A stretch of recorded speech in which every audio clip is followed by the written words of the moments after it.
Los aviones son cosas misteriosas.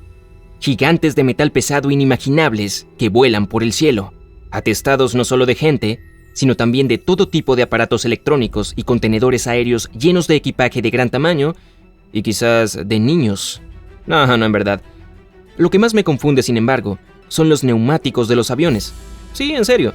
Quiero decir, míralos, comparados con el cuerpo del avión, son diminutos. ¿Cómo pueden soportar todo ese peso y velocidad? Bien, veamos qué pasa cuando un avión se prepara para aterrizar en la pista. Mientras está en el aire, su velocidad es cada vez más baja y más baja. Es entonces cuando podrías sentir que tus oídos comienzan a congestionarse. También se tiene la sensación de que el avión ha empezado a arrastrarse a paso de caracol, cuando hace un segundo se movía a una velocidad vertiginosa. En su cabina de vuelo, los pilotos están ralentizando aún más el avión y preparándose para bajar el tren de aterrizaje. Eso es un mecanismo complejo que consta de componentes estructurales, amortiguadores de energía, frenos hidráulicos y, por supuesto, neumáticos. Desde tu asiento puedes oír un ruido robótico distinto, es decir, el tren de aterrizaje y los flaps que están bajando. Entonces, cuando el avión está a punto de aterrizar, su morro comienza a apuntar hacia arriba. Si te parece contrario al sentido común, piensa en los esquís acuáticos. Cuando un esquiador se mueve por la superficie del agua, sus esquís siempre están inclinados hacia arriba. De lo contrario, tanto el esquiador como los esquís se sumergirían. Lo mismo ocurre con los aviones. Los pilotos deben apuntar el morro hacia el cielo justo antes de aterrizar, para que la máquina no se detenga. Además, exponer toda esa gran superficie en las alas y la pancita ayudará a reducir la velocidad de descenso.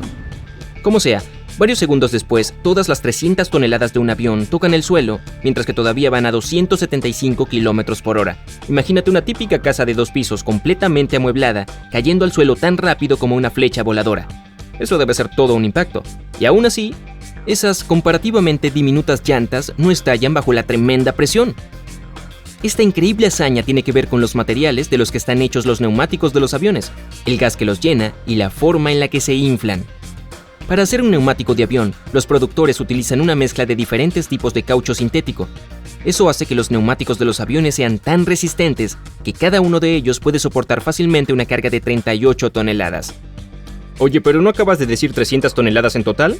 Oye, buena memoria. Sí lo dije, pero recuerda, puede haber entre 14 y 22 neumáticos en un avión jumbo. Y también son duraderos. Un avión puede tocar el suelo hasta 500 veces antes de tener que cubrir sus neumáticos con una nueva capa de caucho. Pero lo que hace que las llantas sean tan resistentes son principalmente las cuerdas de nylon debajo de la banda de rodadura y los refuerzos especiales de acero aluminizado. Luego está el gas que tienen adentro, que no es oxígeno. A temperaturas muy bajas, el oxígeno puede convertirse en hielo dentro de las llantas. Claro, la temperatura debe ser extrema para que esto suceda, cerca de menos 217 grados centígrados, pero nunca se sabe con los viajes aéreos. En cuanto a las altas temperaturas, como durante el frenado, estas pueden desencadenar una reacción entre el oxígeno y el caucho. Cuando esos dos se mezclan, el caucho se debilita y nadie quiere neumáticos débiles en un avión. Estos pueden explotar. Por eso el gas que llena los neumáticos de los aviones es el nitrógeno. No reacciona con el caucho, lo que lo convierte en una opción mucho más segura para los aviones. Tampoco se filtra a través del caucho tan rápido como el oxígeno, lo que significa que las llantas que están llenas con 95% de nitrógeno permanecerán infladas por mucho más tiempo. Y son buenas noticias, porque en este caso las ruedas necesitan menos mantenimiento, lo que le ahorra dinero a la aerolínea. Ahora, la presión de los neumáticos de un avión es 6 veces mayor que la presión en los neumáticos de tu coche. Es de 14 atmósferas. Y eso es lo que sentirías si te sumergieras a 137 metros bajo el agua. O más bien no sentirías, porque la presión máxima que una persona puede soportar es de solo 3,4 atmósferas. Pero si hablamos de neumáticos de avión, una presión tan alta los hace fuertes. Es casi imposible sobreinflar un neumático hasta el punto en el que explote. Es cierto que sobreinflar puede reducir el agarre y ejercer más presión sobre las ruedas del avión. Pero si se produce una situación de un neumático reventado, se debe principalmente a que este no está inflado lo suficiente. Aunque ocurriera en tu vuelo, lo más probable es que ni siquiera te dieras cuenta. Recuerda, puede haber muchas ruedas en los aviones grandes, como un Airbus A380 o un Boeing 747. Y si uno de los neumáticos falla, el avión aterrizará a salvo. Hay una razón más por la cual las llantas de los aviones deben ser fuertes y duraderas. Cuando un avión toca el suelo, sus neumáticos no ruedan al principio, solo patinan. En otras palabras, el avión los arrastra a lo largo de la pista hasta que éste se ralentiza lo suficiente como para que las ruedas puedan girar. Es entonces cuando puedes ver los neumáticos humeando después del aterrizaje. En ese momento están acelerando para alcanzar la velocidad de aterrizaje. Toda esta situación del aterrizaje también condujo a que los neumáticos tuvieran ranuras cortadas en ellos. Si tuvieran patrones de bloqueo como los que tienen las llantas de los autos, estos bloques simplemente se caerían tan pronto como las ruedas del avión tocaran el suelo. El desgaste más grave de los neumáticos ocurre exactamente cuando el caucho entra en contacto con la pista de aterrizaje. Ah, por cierto, ¿has notado lo pequeños y delgados comparados con el enorme fuselaje que son los neumáticos de los aviones? No te preocupes, son del tamaño que necesitan tener. Neumáticos más grandes no tendrían sentido, ya que no harían el aterrizaje más efectivo o más seguro. Pero ellos añadirían peso extra. Probablemente sabes que cuanto más pesado es un avión, más combustible usa y más dinero pierde una aerolínea. Por eso los ingenieros se esfuerzan por hacer las ruedas tan pequeñas y al mismo tiempo tan seguras como sea posible.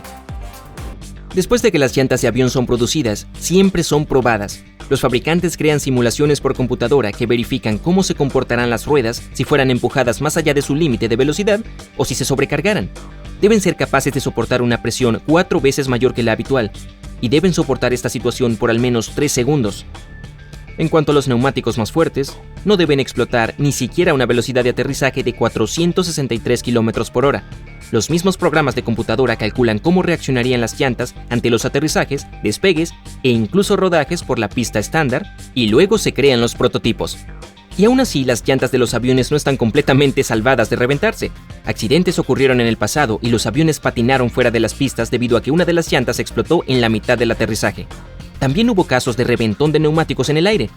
Si solo es un neumático el que ha explotado, no es nada malo, pero los fragmentos de neumáticos pueden entrar en el motor o causar daños graves en el fuselaje. Es entonces cuando el incidente se vuelve inmediatamente más peligroso. Además, cuando un avión aterriza con una o varias llantas dañadas, la carga se vuelve desigual y pone tensión en el tren de aterrizaje. En el peor de los casos, todos los neumáticos, incluso los buenos, podrían necesitar ser reemplazados después de un incidente de este tipo. No se puede argumentar que las ruedas de los aviones no sean geniales, pero a veces necesitan ayuda adicional. Hablo de cuando se debe hidroplanear, una situación que ocurre cuando la pista está cubierta con una capa de agua que impide que un avión que aterriza frene y se detenga a tiempo. La aeronave sigue patinando hacia adelante, incapaz de encontrar agarre. Lo mismo puede pasarle a tu coche en un día lluvioso, por cierto. Es por eso que algunos aeropuertos tienen surcos en la pista de aterrizaje.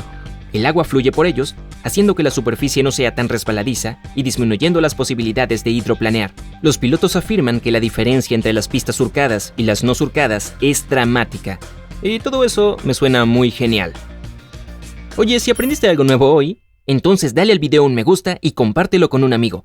Y aquí hay algunos otros videos geniales que creo que disfrutarás. Solo haz clic a la izquierda o la derecha y recuerda, mantente en el lado genial de la vida.